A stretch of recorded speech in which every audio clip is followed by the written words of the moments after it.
Most people don't think of strategy that way. Developing a new strategy. Strategic blind spots. When strategy meets reality. Strategy and innovations. In the strategy world. Drive their strategic goals. And welcome back to Strategy Meets Reality podcast. And welcome back to the Strategy Meets Reality podcast. Again, as always, I'm delighted to be joined by my guests. And today I've got a fantastic guest called Evan Campbell. He's joining all the way from America. So welcome to the show, Evan. Thanks, Mike. It's great to be here with you. Oh, no, thank you for, I'm always pleased when people want to come on the podcast and have a conversation with me, because I just love these conversations, and I know we're going to have a great one today. But before we jump into that, can you give a bit of background and a bit of context about what you've been up to lately for our listeners? Sure. So my background, I've been a technology executive, business leader, and a management consultant through the years. And I thought it would be interesting to record some of the work that I've done, some of the lessons I've learned working in strategy consulting and lean in a book. So I published a book with Wiley. It's called Adapt to Win. And I think you can see it behind me. Yeah.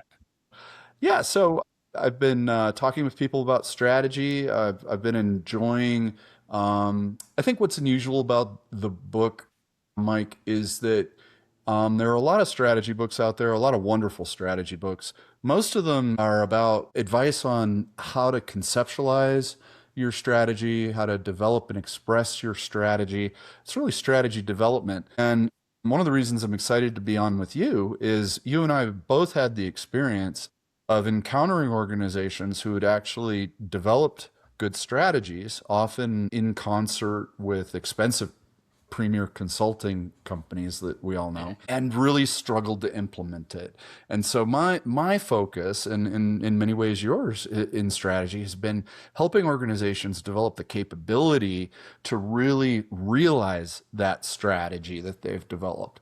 And one of the keys to actually implementing or realizing your strategic objectives is making the right investment decisions as a corporation or a company, and in what initiatives you fund, what projects you bring forth, and which ones you reject. I have, and I assume you have, encountered so many organizations where the strategy isn't deployed down to product managers and portfolio managers and people making investment decisions in a way that really enables them to maximize strategic returns from their portfolio investments. And I think my book is the first one that really uses OKRs as the steel thread to make sure those investments are delivering the strategic objectives of the leadership of the company. Yeah, you make a really good point. And I always revert to the film, is it Field of Dreams? That one where they build, Field of Dreams. And I think that whole title is quite apt for a lot of strategy development as well, because it is dreams mainly. But there's that thing where they're like, I always see that connection with strategy and execution. It's almost like the strategy is they'll build it, if we build it, then it will happen. Yeah. And there isn't that connection, and you get all this noise, and it's the same thing. You get all this energy around the strategy. They got the strategy. We can argue on a different conversation if it's strategy or not, but then they get all the comms teams and all that lot, and they do the little town halls and gatherings, and they get all the PowerPoints. They get the mugs out. They get the new cards on the lanyards. Give those out. Yeah, and they think that's it. Right. It's the commonest thing in the world.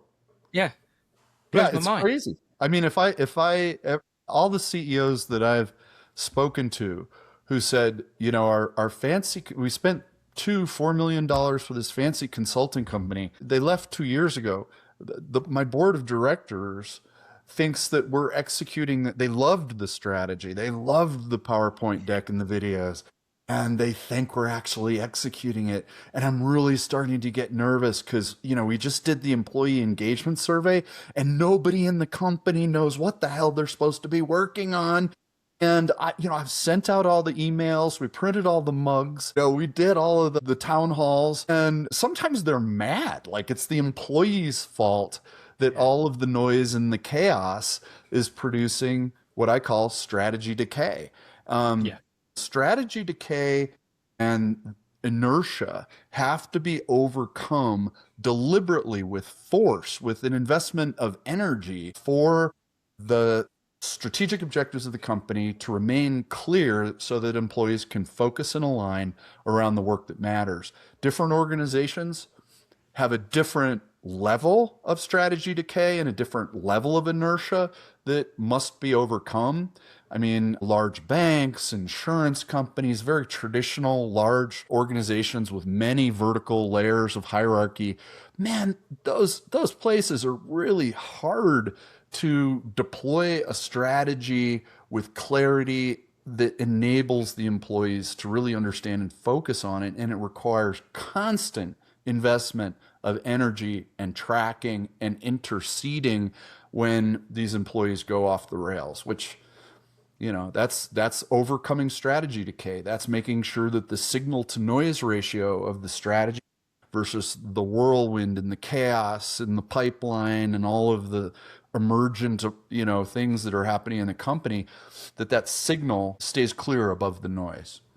Yeah, that's the thing, isn't it? We see it where they get new strategy. Probably at most, what they'll probably do is get people to write their objectives about how they're going to deliver it, which is really a sort of post-rationalization of activity they're already doing, and they're just going, well, I can sort of justify that against these objectives, and you know, I'll get my bonus. Where I think what we're talking about in that initial phase, which I think is really missing, is the interpretation of this is what I need you to do. How are you going to deliver that? You know, and there's that two-way feedback, and then there is the element where you're really focusing on here, which is how do we actually maintain that? So once they've interpreted it, how do they maintain that? How do they understand it? You talked about using OKRs and elements like that. So how do you find that? Because we know we've chatted on this program. I always have a bit of a challenge around OKRs and stuff. Not necessarily is not the tool. It's a tool, but it's more about how do we stop the people from that becoming the only focus, to also understanding that we need to make sure that we're also looking at are we actually having the effect that we want? So we're also looking externally as well. Right. Which, you know, a couple thoughts. I mean, you and I have discussed this, and I think we're very aligned philosophically and in the principles that we bring to our clients, that we advocate with regard to strategy realization programs. OKRs got popular, and just like you and I have worked in a half a dozen different strategy methodologies and processes, from Hoshin Conry to G2Mom to V2Mom rather, you know, MBOs. They all ended up, you know, they all have goals and measures. The thing that was different about OKRs, and half the companies are implementing OKRs badly and not embracing the thing, right? So that's, you know, it can get dragged down to be as ineffectual and irritating as MBOs or anything else that we've experienced. Yeah. But the thing that really was innovative and different about OKRs wasn't that there were goals and measures. It was that the goals were substantially developed by the people who were going to be accountable for delivering them. You know, MBOs deservedly got a really bad reputation because it was really this, you know, goals rolling downhill, you know, just very top down. I've been handed this thing. It doesn't really even make sense in the context of my job or what I'm focused on, but this is how I get my bonus this quarter. Okay. I'll sandbag and play the game and get my bonus. The thing, you know, the OKR superpowers, you know, you talk about focus, alignment, accountability. Those superpowers that OKRs do better than MBOs all come from the fact that there's a significant bottom-up component. When the employees are exposed to the strategic goals, leadership intent, the mission of the organization, and the high-level objectives of the company, the division, the product lines, the business units, and then they're asked, we'd like you to think really deeply about what the company and leadership are trying to accomplish.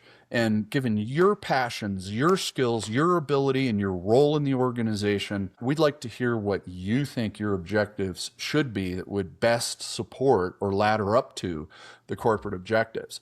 And it's not unmanaged. I mean, the employees, the teams are proposing their objectives and the measures, and management can tweak those or approve them or adjust them. But just that process of really thinking deeply about their contribution, it creates focus and alignment and accountability.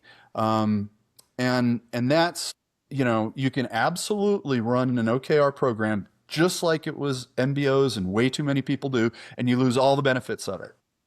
Yeah. Or you can call them MBOs and you can run them bottom up and get just as effective a program as what I'm describing. The key is, there's there's three major sub processes, each of which have their own capabilities that have to be measured and developed in the organization. There's strategy development, which we talked about. There's strategy deployment, which is decomposing, breaking down, communicating the strategic objectives at the appropriate granularity at every level of the organization. And then there's strategy execution. And you were referring to that as well, Mike. It isn't enough just to deploy the strategy, set it and forget it, come back after a quarter and say, well, how'd we do? Well, we sucked. Well, we could have noticed halfway through the quarter that we were sucking and done something about it. Well, that's strategy execution. We're actually putting some controls and measurement of the progress. Are we really producing the outcomes as an organization that are necessary to realize our strategy to win? You'll often see, very often, part of the organization, everybody's paddling furiously the little flotilla of canoes, and we're all trying to get to the North Star.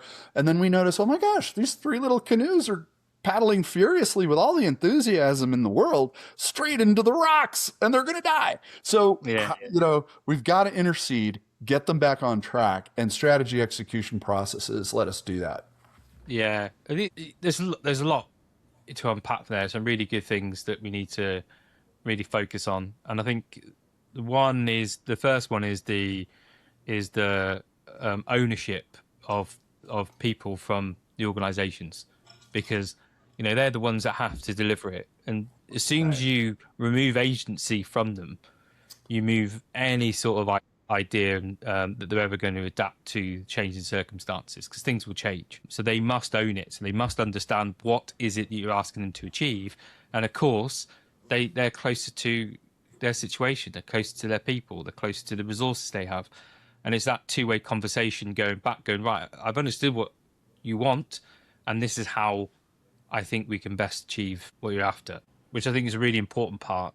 And I think there's another element that I see that gets missing with all this is the feedback loop between all the activity that they're doing. They've set the objectives and they're going off and doing those.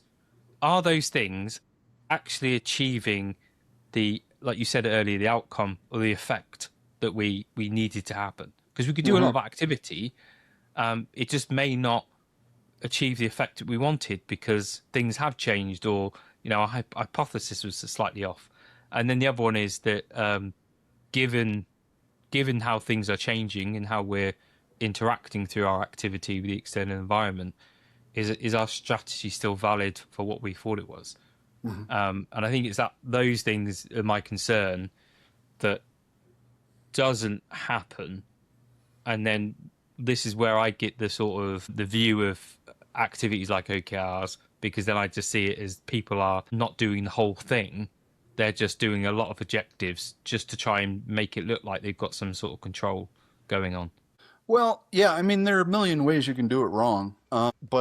And it's true of any strategy process or framework. One of the things that I see, I mean, you've touched on a couple really important problem areas, or areas where a lot of organizations have opportunities to improve their strategy realization process. One of them is, it's really common. I mean, I see this with clients all the time, whether they're using Hoshin Conry or OKRs, their strategy deployment really, when I look at it, is deployment of a bunch of tactics. The clarity of the strategic objectives, the strategic intent is lost. A couple layers down in the organization, they're just deploying a bunch. Do this project, have this task done by this date. That is the surest way to lose strategic focus by the employees, because at that point they're just doing check boxes on a work breakdown structure, nothing more. The other thing you mentioned that's really important is this idea that a strategy is a hypothesis. And this ties in really closely with organizational adaptability. My book's title is Adapt to Win. And there's sort of this base foundation capability that an organization needs to develop to deploy their strategy and track execution and intercede. Well, in a dynamic environment or in an organization that's intending to use innovation to disrupt a market or anything, things are changing.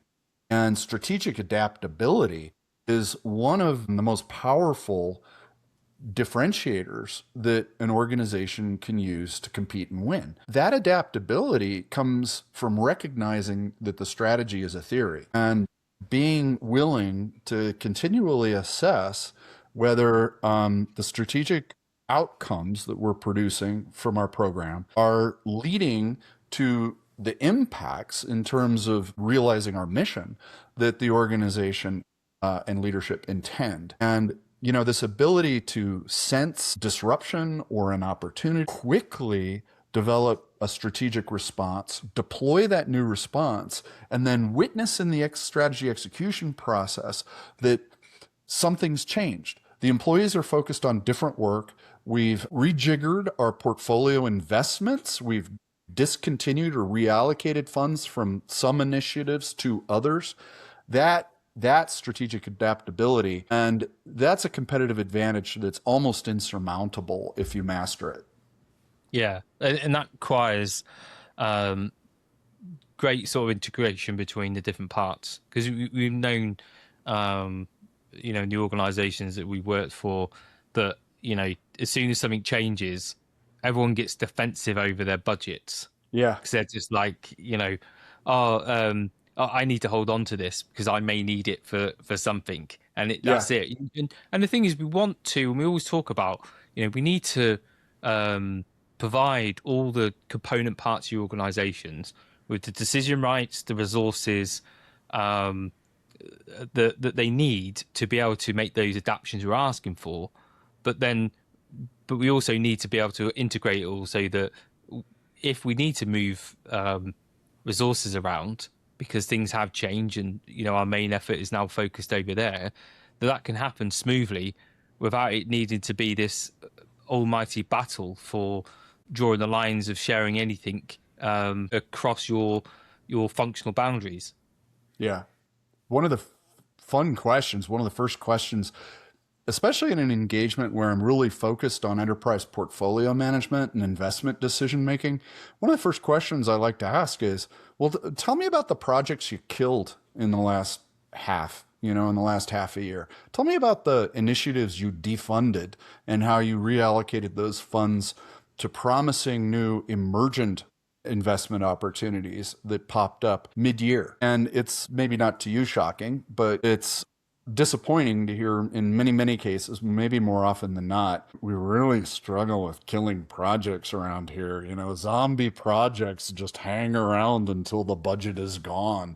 And you can't be agile, you can't be adaptive if you can't reallocate funds. I mean, you and I have encountered, the industry metrics that are pretty well substantiated say that 70% of strategic initiatives fail to deliver the outcomes intended. John Kotter, the famous change management thought leader, he says 70% of change initiatives fail. All of these numbers float around the same thing, and as you were alluding, it's often a horizontal alignment problem. It's an inability to get the organization to overcome their local optimizations, their selfish and parochial budgets, to collaborate, cooperate. Every change has winners and losers, but being adaptive requires change. Yeah, it does. People often argue these the 70% of change fails or strategy fails. But you don't really need to argue about a number, because you just look at experience, and we know the experience, and my experience is a hell of a lot more than because we're seeing the same challenges that we deal with, and it's shocking sometimes. And but you see it, this local thing, and I think it's this pet project. It's like everyone's got their pet project and their thing that they really like doing. And I don't think and especially in the public services I work in, I don't think there's a sense of enough ruthlessness in those, and people that are probably in these organisations are probably laughing at me about going, "Oh, it's terrible," but I don't think so. I think there's so much consensus going on. Like, couldn't do that because Dave's going to get upset, or it's all about emotion, and where we need to really look at the cold hard fact of like what is it that we are trying to achieve to maintain that viability, and what is no longer serving that and we need to cut it quick.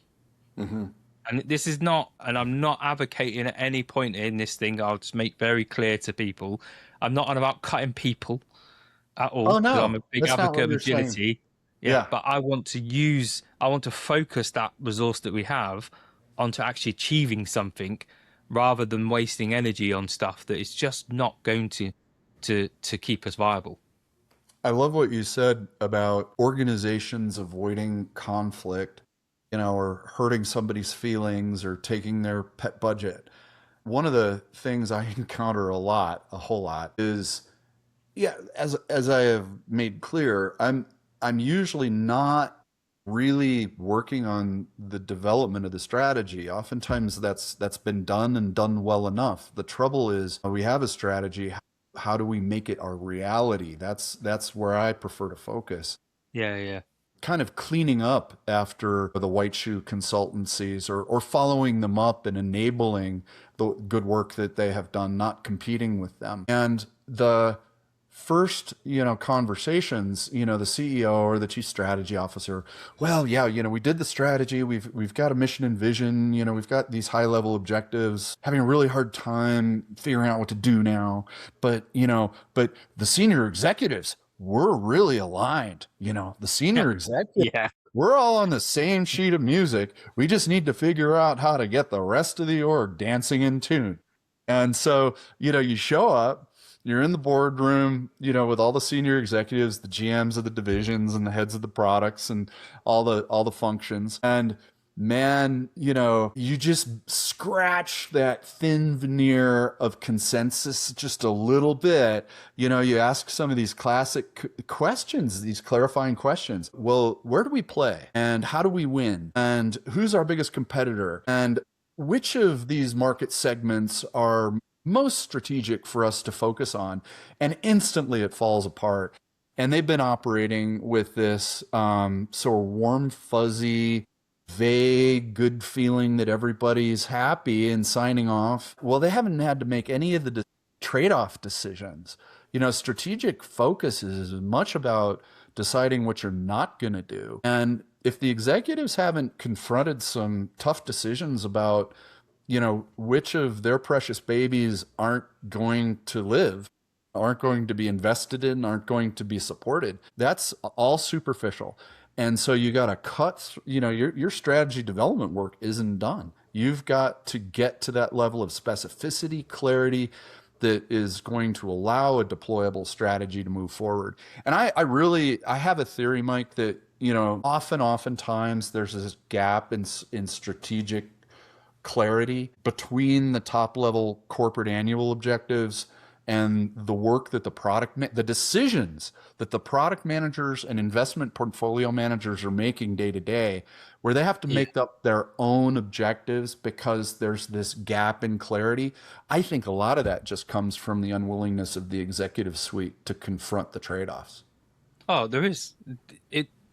I often write, and people laugh, but I always talk about that we've spent over a decade now convincing leaders that they work in a fairy tale, that they are parts of a fairy tale, And it's all about belief. As long as they believe and everybody else believes and got the right mindset, they can achieve anything they want to. But that's the problem, because the reason why that gap exists there is because often the strategy that they've conceived is not a strategy that forces choices.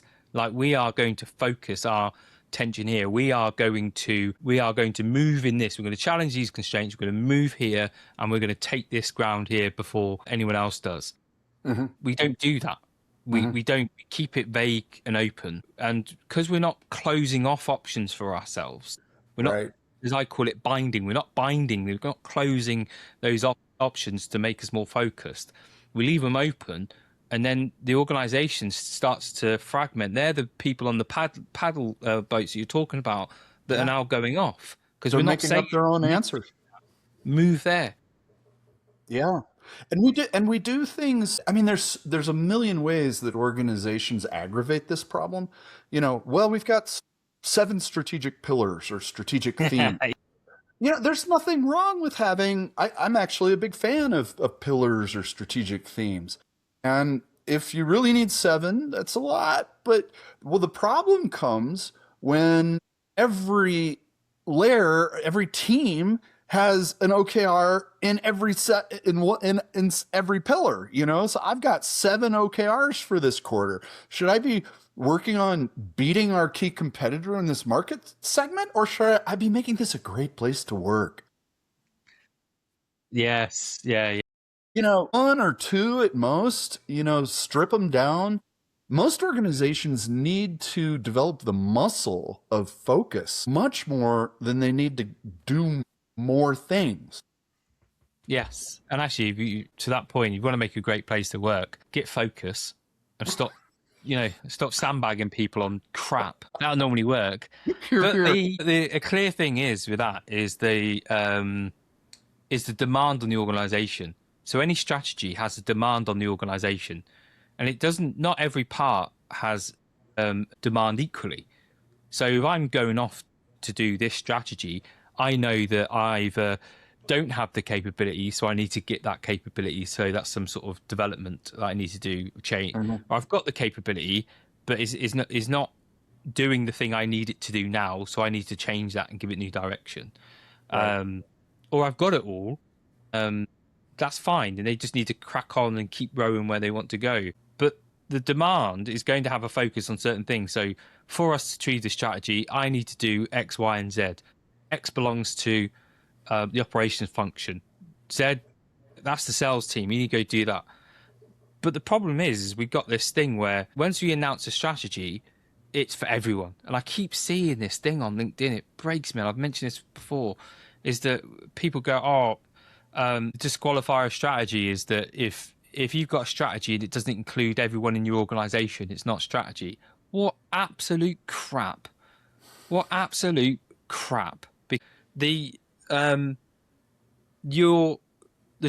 organization exists doing what it does.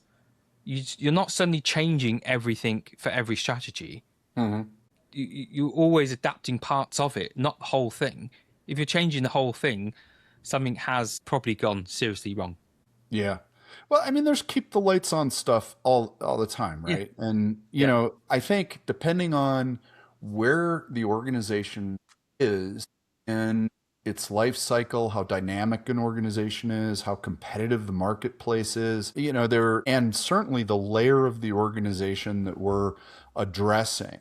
There's an old metric somebody came up with that said, the executive suite should be spending an hour a day on strategy.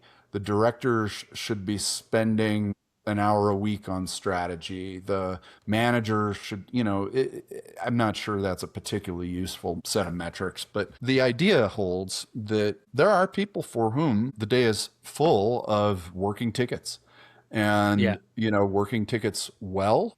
Your OKR in that environment, be more efficient and more effective, continuous improvement OKRs, those kinds of things, right? Yeah. Not to go seize a new unpenetrated market that's going to transform the business and the strategy for the next 3 years. But we all have a strategy. We all have objectives. Where we contribute and how much of our time and focus is tracking directly to winning in the marketplace, it varies. Yeah, it's the all different parts contribute to the strategic effect. It's just synchronizing those things to do it. But I think this comes back to the point: what makes strategy execution or deployment, that part, very difficult is just the lack. And you said it before. I think the real lack of clarity around this. This is the strategy, but this is what I want you to do, and any form of accountability around that, because it's really hard to give accountability to people when they don't really understand what you're asking them to do.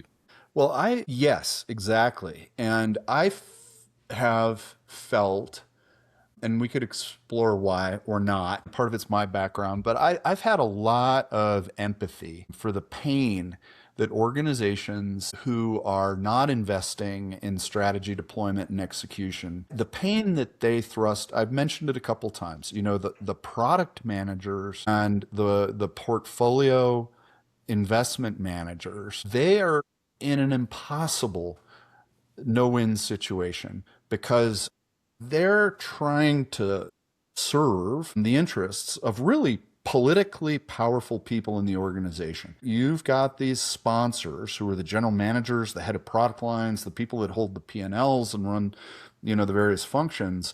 They have things they want. They are very well conditioned to know that investment funds are the lifeblood of power and influence and advancement in the organization.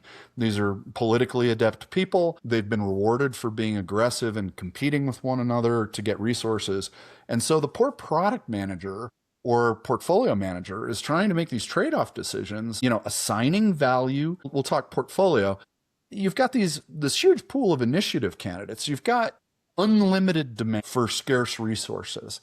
And as the portfolio manager, you're allocating scarce resources, humans, money, capital, facilities, fleet of trucks, whatever it is, to just this endless wish list that these powerful sponsors have requested, right?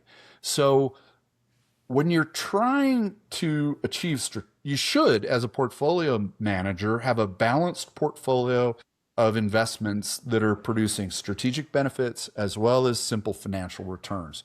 But if the strategic objectives of the firm are so opaque or are subject to lots of argument and disagreement by these powerful sponsors, it's a very dangerous position for you as a portfolio manager to decide, I'm sorry, we're going to fund your baby and we're going to let your baby starve. And they don't have the tools in an ineffectually deployed strategy to objectively say the strategic value of this opportunity is better than that. So the defensive posture, having been beaten about the head a number of times, that the portfolio manager takes is, I'm only going to assign value and prioritize initiatives based on something completely objective, ROI, NPV, whatever, IRR. So well, what happens? Oh my God, all the cost takeout initiatives are getting funded because they're super easy to measure. A monkey with a calculator can measure the ROI of a simple cost takeout initiative. But innovation initiatives, by definition, have no ROI. And so you're starving that sector of your portfolio and losing competitiveness as a business. So those are the kinds of things that really get me agitated about the real injury that a failure to deploy objectives with clarity creates in the organization. Yeah, that's really opened up something for me in the fact that you're right. And maybe that's why everybody gets so focused on efficiency, because it's easier to justify than it is for all the other activity you talk about. Like your book's called Adapt to Win, and adapt takes great agility to be able to do. Agility is expensive. Innovation is expensive sometimes, to be able to do, and there's no guaranteed returns And I think there's that it's easy to politically justify going, look what I've done. On my objectives, I've saved you X amount of money, rather than being able to go, yeah, actually, do you know what? We've done all these experiments and tests, and we know now that like we need to do this because that's not giving them anything. Yeah. Yeah. And that's where your comment earlier about, being hypothesis driven. Well, a hypothesis, we need a testable hypothesis. We want to use the scientific method where we actually express our value hypothesis. And this is part of the portfolio principles and practices and tools that I advocate in the book is your portfolio should have a value hypothesis about what within the context of the specific portfolio, the investments that are appropriate to it are going to deliver the strategic objectives. And we're testing it continuously, and we're adjusting it and refining it continuously. And that means, what we're funding changes, but that's where the adaptivity comes from. Yeah. And I really like your point you made earlier around that we don't invest in the deployment execution. So it's always, and you're right, and like you can find loads of books on how to develop strategy. Yeah. There's not much on what to do with it afterwards. Right. Yeah, and it's almost it's like, well, you've developed the strategy, surely that's enough, isn't it? We have the strategy, we just communicate it out, but there's a lot more to it, and I think people underestimate what that means, and I think they underestimate a really crucial thing, that the organization, without your strategy, is doing something already. So you're not going against, and I think this is the thing that most leaders get in their heads, is that now I've got this strategy, is almost if they're talking to a blank sheet of paper that's got nothing. They've got no commitment, no investment, no emotional investment, no nothing into what they're doing. And you're saying, right, okay, this is the strategy now, go ahead and do it. Well, they can't. They're already doing something. They're already a steam train in motion. So you've got to figure out, how do you redirect that steam train if you need to, or not, or just let that one go through. I think they just think it's just a blank sheet waiting for their wise words. Yeah, that inertia effect we were talking about. I mean, it's immense in some organizations, and you can't be adaptable if you let inertia win, or if you let the destination, the objective, become unclear because the confusion and noise within the organization has overcome the strategic signal, which is that strategy decay idea. But I had fun. I don't know. I think this is funny, but I go around telling clients, and I think I have it on my website. Sun Tzu, the author of The Art of War. Yeah. I have this quote. It says, Sun Tzu should have said, "Victory comes not from developing great strategy. Victory comes from executing strategy with great effectiveness." And I have a long time ago in early career as an executive. I think it was the first time I probably had a VP title. The boss asked me, he said, Evan, which do you think is more important? Developing a great strategy or executing it really well, if you could have one or the other? And just to be provocative and irritate him, I gave him the wrong answer. But, the truth is, a company that develops a grade B level strategy and executes it with A level performance is going to beat a company with a level strategy and B level execution every time. A brilliant strategy that the organization doesn't have the muscles or the capabilities to make into reality is, like you said, it's just a dream. Yeah. And it is, you've got to have both in the sense of, like, you've got to have a strategy that the organization is capable of delivering. And I think that's where a lot of people have this, what seems brilliant strategy, and no doubt it is. It's probably amazing and looks great on paper, but is worthless if it can't be delivered. What's the point in it? What is the point in that? It has to be able to be delivered. And I think that's the gap that people forget. They don't look and go, well, what's doable in their choices? Oh, this is Yeah. great, fancy, but what's doable? And actually, I would rather take this strategy here that's less than this one, in ambition and stretch and stuff like that, because I can deliver this one. And if I can deliver this one, that means that once I've delivered that, I can do that one. But I can't go from there to there. But and that's what the problem is. I think people go from here to here, like stretch, and Right. in one foul swoop, and they can't deliver it. It's a great point. And organizations often do not invest enough in really doing capability analysis. And in the book, I introduced this sort of framework, supporting framework of capabilities, which are things that the organization has developed the muscles to be able to do, good things that actually help them win. And then there's competencies, which are more individual. There's capabilities, competencies, and skills.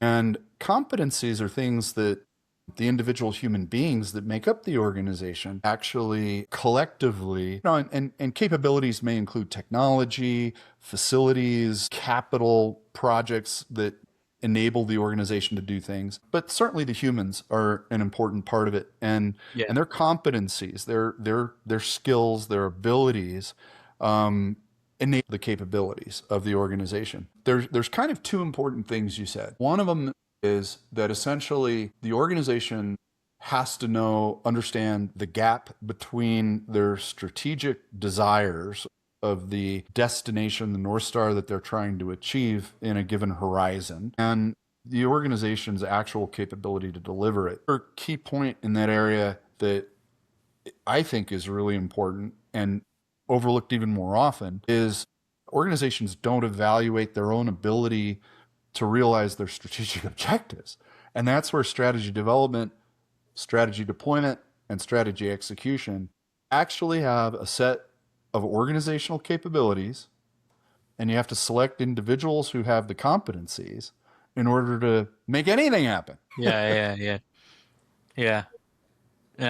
I think is that them getting divorced from reality. It's the thing where it sounds nice, but in reality, is it real? And I think that's the thing. Yeah. And it doesn't have to be a huge academic exercise. I mean, Oh no.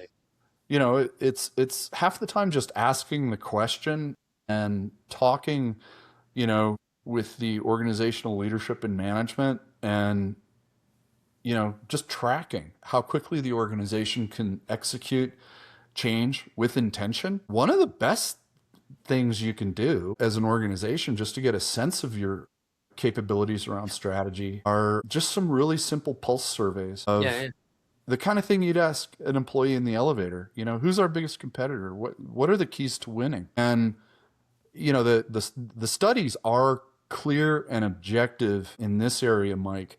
I mean, the strategy decay down the levels of the organization. You ask simple questions like, what are the 3 priorities of the organization this year? Man, it goes from like the top level number in the executive suite is really bad. It's like 65 or 70%. And then you're down into the teams and it's like, 10%, 15%. Those are easy questions to answer in pulse surveys on a regular basis. And if you're not seeing that improve, your ambition to achieve strategic objectives should be highly tempered. Yeah. And again, this has come back to really getting down and understanding what's on the ground. We're both got a military background, and we know the sort of 1 up, 2 up. I want people to understand what at least the next level up is doing, and the one above them. If they understand that should give them enough understanding what's going on.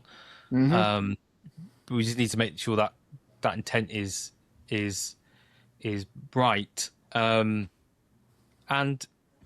the thing is as well, it's like the organization knows. It's not like I've had it before where I've asked people to understand this stuff and they're going, right, we'll get this. And they want another consultancy to come in and do a report for them. And I was like, you don't need to. You're wasting time, because that's going to take loads of time now to do it. You're talking months for them to go away and do something.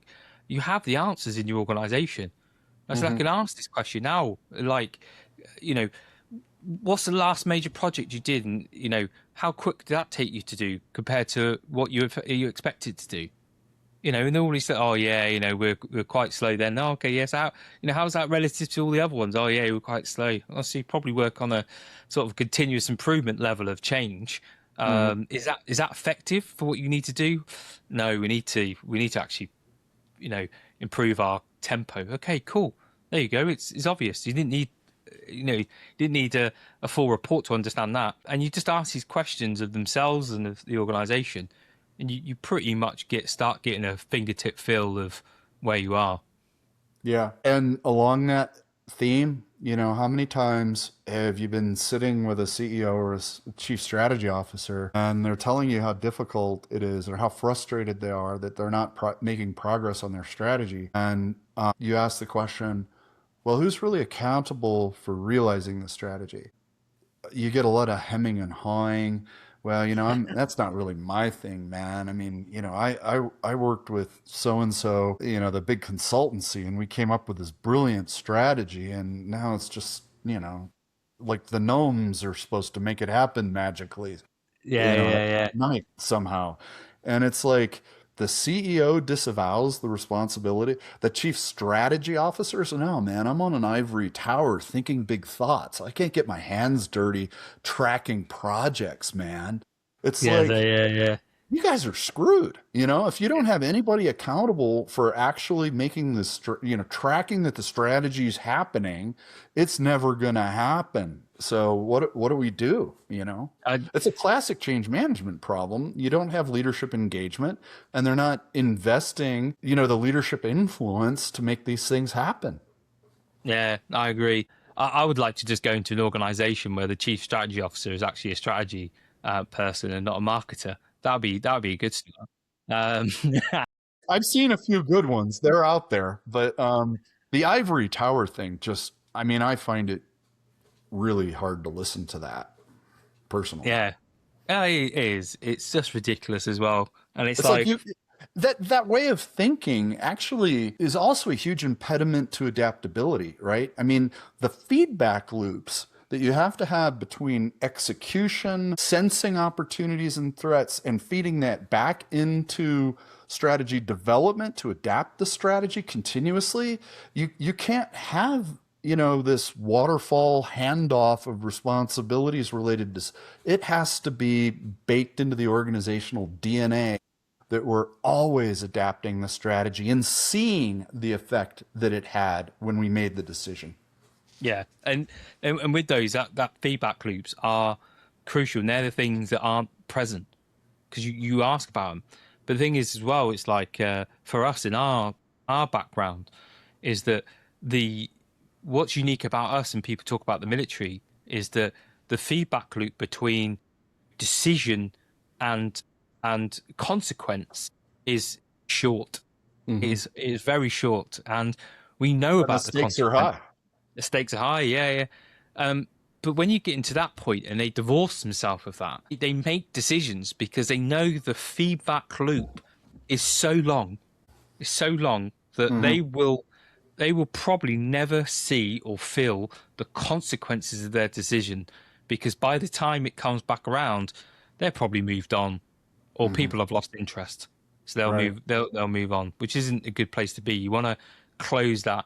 If you think about OODA loop, that decision and action, decide and act, Yeah. that needs to be as short as possible, and that feed forward of, right, now we've acted, this has happened.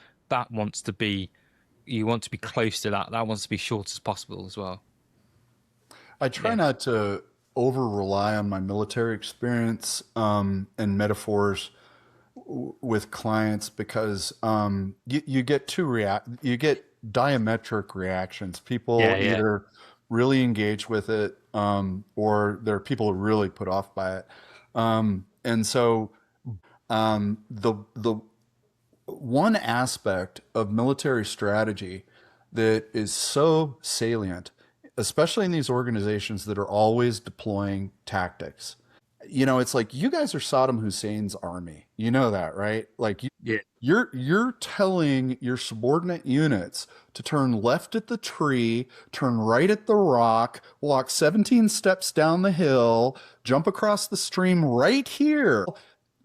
Your organization needs clarity of commander's intent in terms of the outcome or objective. Look, find high ground that can control this sector, and then let the people on the ground figure out whether it's better to go left or right around the tree.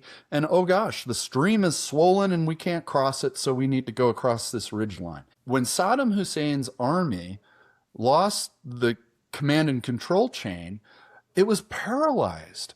The thing that makes our militaries, both of our countries' militaries, great in comparison, is that subordinate unit commanders are empowered to make good decisions on the ground based on the experience they're encountering on the mission in order to deliver the ultimate objective. And a lot of organizations just have this command and control structure. You just picture them like some Russian or Iraqi general saying, your team will deliver this on such and such a date, and the buttons will be red, and the sliders will be blue, and it's like, no, man, you just devalued all of the intelligence and knowledge and experience of that knowledge capital that you invested in when you thought you were hiring good people. Yeah. We hire good people and treat them like idiots. Yeah. And we wonder why our doors of our organizations are magical. It is so hard that when you encounter that cultural norm and that leadership style, it's really hard to shift too, isn't it? Yeah. And that's the thing, is like I always say, going to organizations, I didn't realize your doors to your organization were magical. And they're like, what do you want about, Mike? And I said, well, you've got these perfectly intelligent people that, have lives, and they have homes, they have families, and they manage themselves. They manage to pay their mortgages. They manage to deal with technical problems that they have at home. But as soon as they step into your doors, somehow they lose 50 points the minute they come in the building, and they have to be treated like children. Yeah. It's amazing, isn't it? And you think, imagine if they doors, just had that freedom to deploy in your organization. Yeah. The magic doors that cut your IQ in half. Wow. How did you make your organization do that? Exactly. Yeah. It's magical. Hey. But honestly, I've absolutely loved this conversation. But before you go, what would you like to leave listeners to think about from this episode? Well, I wish that organizations invested even more time, energy, and executive focus on making their strategy reality as they do in developing the strategy in the first place. And I think that one of the best, most powerful ways that organizations can advance their strategy more rapidly with more adaptability than their competitors is to be really good at lean portfolio management, where the enterprise is investing its scarce resources into the things that are strategically advantageous, and being adaptable and agile about that investment decision making. And I like OKRs as a tool to create that steel thread. Yeah. Other things can work if you embrace the underlying philosophy, but that's the message of the book and the mission that I want to bring to the world. Yeah, and it rings true in your book. Your assistant was kind enough to send me a copy, which I've been frantically flicking through to get to this. I'm the same. What you're saying, get past any labels, is exactly what you've been talking about on here. And you utilize a framework that helps you communicate and do it, and it works, and you've shown it works. So that's great. And I think that's a real crucial message, I think, to listeners and to leaders out there, is just to, honestly sit back and think about how much time are you investing in, the development, also the execution, and is that appropriate? Is it proportionate? That's probably the word. And I probably argue it's not. I think there's a lot of fuss and that around the strategy, but not equally for execution. So I think that's an excellent point to put through. And your book, I will put the link in this. So if you want to get in touch with Evan or to read his book, I'll put the links in there so you can get in touch with him, and also you can buy his great book. You know, if you've liked this as much as I have, then please like and share so many people can get the richness from Evan's wise words. So Evan, thank you so much for being such a great guest on this podcast. Well, Mike, it's been a pleasure. I've enjoyed every conversation we've had, and you run a great podcast. And I look forward to interacting with you in the future and hearing from your audience. Yeah, definitely, mate. Let's stay in touch and be good. Take care, everyone.